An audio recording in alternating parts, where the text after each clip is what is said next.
Coming up on Daily Iowan TV, we show you how to protect yourself from email scams. And later, we take you behind the scenes of this week's Campus Activity Board movie. We have all you need to know about Iowa's matchup with the Minnesota Gophers. As well as we'll give you our predictions coming up. There's possible snow this weekend. Find out more in weather. All that and more coming up on this Friday morning edition of Daily Iowan TV. Don't go anywhere. Daily Iowan TV starts now.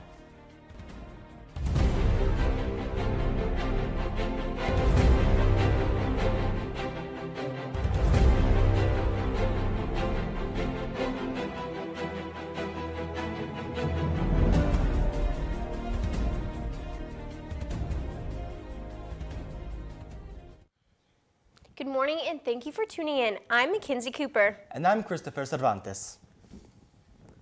One Iowa City man has been accused of sexual activity with two underage girls. David L. Lemon was arrested yesterday and faces 2 charges of sexual abuse.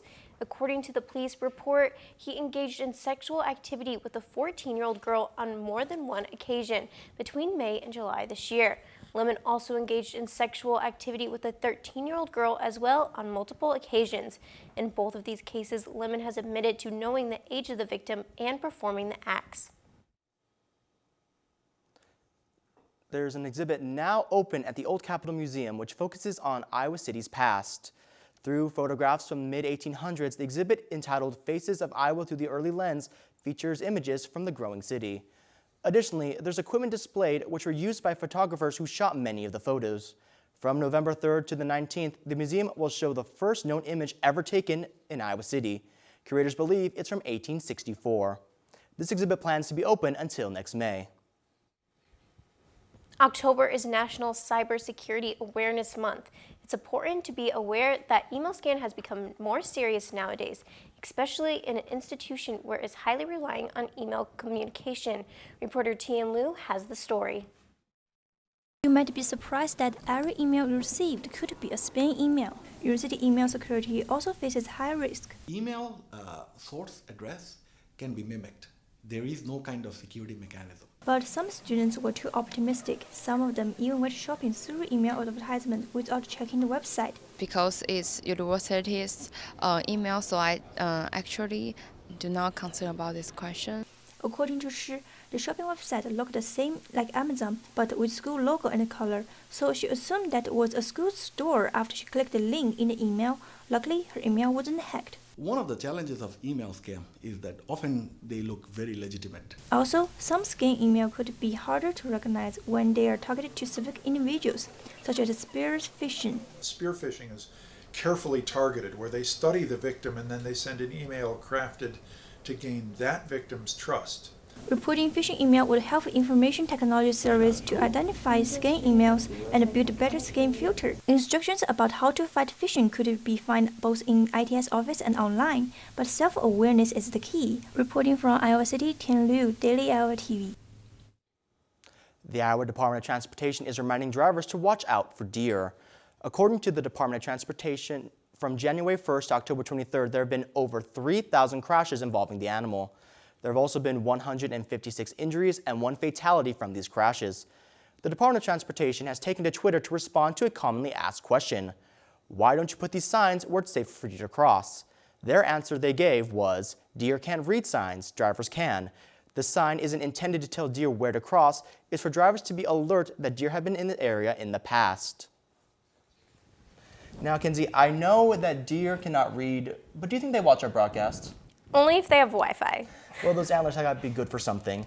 But in all honesty, if they don't watch our broadcast, it's important that they watch out for the weather. Let's toss it over to Lauren Varell in the weather studio to see what she has to say. Yeah, temperatures have definitely dropped this weekend, and the winter seems to be coming sooner than expected. This morning, we can see temperatures in the low 40s with partly cloudy skies and wind gusts from 20 to 30 miles per hour. This evening, temperatures are expected to reach a low of 33 with partly cloudy skies. Now let's take a look at our extended forecast for the week. Tomorrow, I suggest getting out your winter attire as temperatures are expected to be anywhere from 43 to 25 degrees with partly cloudy skies. Sunday, the temperatures will rise slightly, reaching the low 50s with partly cloudy skies. Monday, the temperatures will remain relatively the same with partly sunny skies. Partly sunny skies will stick around Tuesday with a high of 43. Wednesday, we can expect more cloudy skies with a high of 50. Try and stay warm this weekend, Iowa City. Guys, back to you. Thanks, Lauren. Throughout the school year, there's no shortage of entertainment on campus, from showing newly released movies to bringing in notable comedians. The Campus Activities Board makes these events possible. Reporter Gustavo Meyer went behind the scenes to see how they get ready for one of their events. When it comes to setting up for Campus Activities Board, there is a variety of behind-the-scene operations. CAB hosted Despicable Me 3 in the Iowa Theater and Illinois Theater of the IMU. Movies shown by CAB have yet to be released on Blu-ray or Netflix, and student tickets were $3. With marketing and design to bring the posters to all the sandwich boards and the flyers to the dorms and just everywhere around campus. The marketing committee takes care of all the behind-the-scenes work, which includes creative advertising and street marketing. CAB also hosts comedy acts that range from local acts to bigger names like Kevin Hart, and Nighthawks, which is responsible for planning large-scale late-night events that occur once a month. These events tend to be more interactive as they are for larger crowds. Sometimes it could be on a Thursday night where we're popping popcorn and passing out freebies at our tables.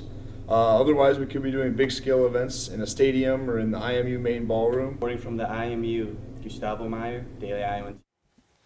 K-Captains are kids who are selected to be the honorary captain by the University of Iowa's Children's Hospital for one Iowa football game. This week's captain is Leah McLean. At age 7, her parents noticed something wasn't quite right with Leah. Leah was having a seizure. 2 months after she recovered, she faced another seizure. This prompted the doctors to perform a neurosurgery to try and help the seizures from spreading. On the second surgery, they found the cause, an abnormality in her brain from development.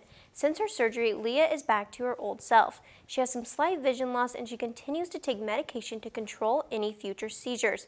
All of us here at the DI hope she has a great time at cheering on the Hawks. And it's been a while since we've been in Kinnick Stadium, and I'm super excited to get back to cheer on the Hawks. What about you, Chris? Kinsey, it feels like the family's back for an early Thanksgiving, and I know people that are more excited than me, such as Zach Mackey and Mary-Kate Harrion. They're in the sports studio right now to give us their pregame show. Guys, back over to you. Thanks, guys. Already into week 7. He is Zach Mackey. I'm Mary-Kate Harrion. Let's start it off. Just not a good weekend for Iowa at Northwestern. They looked so sad after that game. A lot of them were crying during the interviews. Poor Noah Fant, which, I mean, the game was not his fault at all. But you have to feel for him. Yeah, it's unfortunate it came down to that very last play with Noah Fant. Really, the offense just couldn't get into stride, couldn't get things going. They're best whenever they're able to establish that run game. You think of Iowa State, they put up 40-some points. This was kind of indicative of that Michigan State game when you couldn't establish the run, you couldn't get that going, so then things just didn't open quite as much. And they were constantly having that defense out there on the field trying to get the offense back out there to be able to move the ball. Well, let's move on because the guys have to move on as well from that game. There's no time to dwell here. They have a trophy game tomorrow and a lot of football left to play still. But poor Brian Ferentz. He has been getting a lot of heat from social media, but he has not had an easy go. You know, he comes in, he's got the veteran offensive line. Now they have a bunch of freshmen starting. You know, you lose Boone Myers, you lose Ike. So not the same there. Then you have Akram Wadley and James Butler, the two-headed monster. James Butler gets hurt. Yeah. And then, I mean, you got Stanley, who's young, and our wide receivers are young, obviously, besides Matt Vandenberg. So you feel for him. You know, it's been a hard go for him. Yeah, for sure. Not an easy day one. He's had that new quarterback. He's got a new staff behind him as well. Yep. He's got a whole bunch of new guys in there. So they're still just trying to find ways to put up points, trying to get guys in space like Akram Wadley and try to put up a couple of points offensively. Well, here's what Akram Wadley had to say on all of the outside noise this season. I always tell a fan, man, if you want to, be a coach, get a team, and coach your team, because there's a lot going on, I don't really get into what fans think, we let the coaches coach and the players play, because I was reading a few comments from fans, and they were saying all kind of things, I'm like, did you even watch the game? And we believe in the coaching staff we got now, and they believe in us. We all need to come together. It's all about wins and losses. We're not in panic mode at all. We know we got some talented players in the locker room, We just need to come together. We doing a little bit of different things, you know, as far as binding wise. We coming together as a team, and we're going to clean it up. Well, Minnesota will head down to Iowa, which will be the 111th time these two teams have met. And by the numbers, you know what, actually, no, because the Gophers only have one thing that matters. They have a little bit of a secret weapon, and I have to say it's pretty elite. Every ball is an elite ball because it was thrown to you. Balls on the ground are unacceptable. Unacceptable, you understand that? So if you're gonna stick one hand up there, you better go get it with one hand. You better be doing 1,000 one-handed drills a day.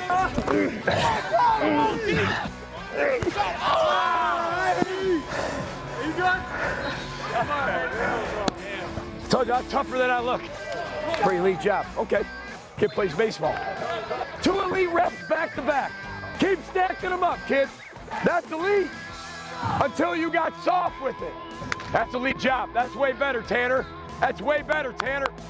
All right, you guys be all right. Be elite, okay? All we just saw was PJ Flack. I don't know about you, Zach, but I want to play for a coach like that. You know how we saw me yesterday shooting lights out.